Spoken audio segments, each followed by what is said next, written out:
Well, the time has come for me to tell you a little bit about myself and my life, as well as some interesting facts that might blow your mind. I've been hanging here in this dusty wardrobe for so long that I've almost forgotten what sunlight feels like. People walk past, rushing to their modern lives, barely glancing at me. I am just a pair of old pants to them. Worn out fabric, faded seams, a relic. But if only they knew what I've seen, where I've been, and whose footsteps I've followed. I'm not just clothing. I'm history, stitched together with every thread. Let me tell you my story, before I'm folded away forever. Once, long before humans had wardrobes or even the word fashion, there were no pants at all. People wrapped themselves in tunics or robes that flowed like rivers of cloth. It looked elegant, I admit, but try chasing a goat or climbing a hill in a long dress. That's when the first sparks of my existence appeared, among ancient horse riders on vast grasslands thousands of years ago. They were tired of their robes tangling in the wind. They needed freedom, agility, something that would let them ride without embarrassment. And so, with a clever mind, someone sewed two tubes of fabric, connected them at the top, and gave humanity its very first pants. I imagine that moment as a tiny revolution. Suddenly, people could sit on saddles without worry, run faster, and fight better. I like to think I carry that spirit even now, even though I haven't touched a horse in decades. As centuries passed, I changed with humans. I became armor for medieval knights, stitched from heavy wool and leather, fitting tightly to protect and to move under their steel plates. I learned to march through mud, to withstand rain, and to carry hidden knives in small stitched pouches. In the palaces of Europe, I transformed again, wide and puffed, decorated with ribbons and colors so bright they could blind you in sunlight.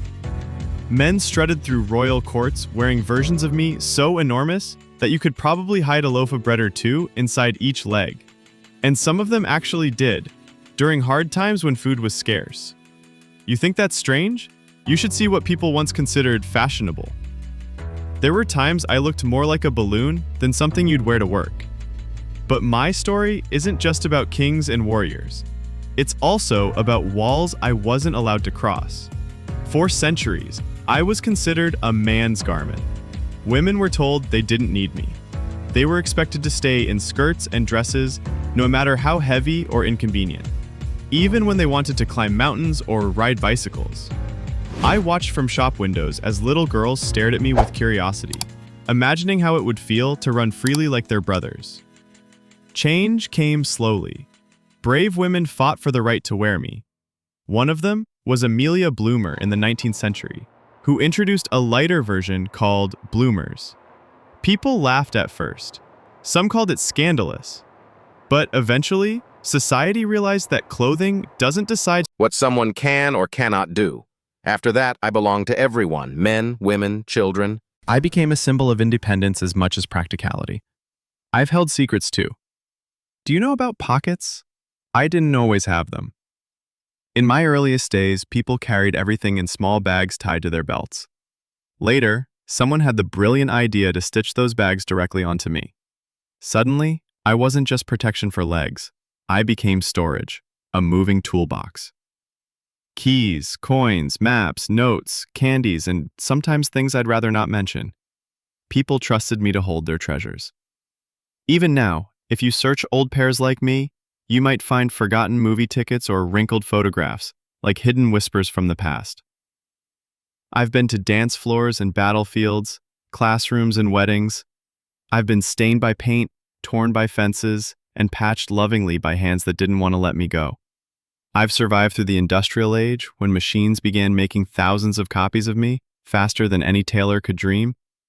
I became denim, strong enough to serve gold miners, railroad workers, and farmers in the 19th century. Those tough blue jeans, my distant cousins, are still walking everywhere today, from deserts to skyscrapers. They might be trendy now, but we all share the same purpose: to move with you, to carry you forward. The future? I think about it often as I hang here.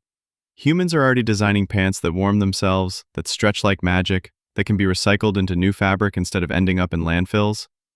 Some even glow in the dark. Perhaps one day, I'll be reborn as something completely different, smarter, lighter, stronger. But I hope the future doesn't forget the simple truth I've always known. Pants are more than just fabric. We are partners in every step you take. So the next time you look down and see the legs you're wearing, remember that we've been around for thousands of years. We've seen empires rise and fall, carried soldiers, farmers, dreamers, and children. Every crease tells a story, every faded seam holds laughter, struggle, and adventure. I may be old, but I am not empty. I am a witness. And though my fabric is thin, my memories are endless. Walk carefully, walk proudly, and know that I've been there, step by step, through history, just waiting for someone like you to listen. I hope you enjoyed it, and if you want more stories and facts, then subscribe to this channel. Thank you all, and see you soon.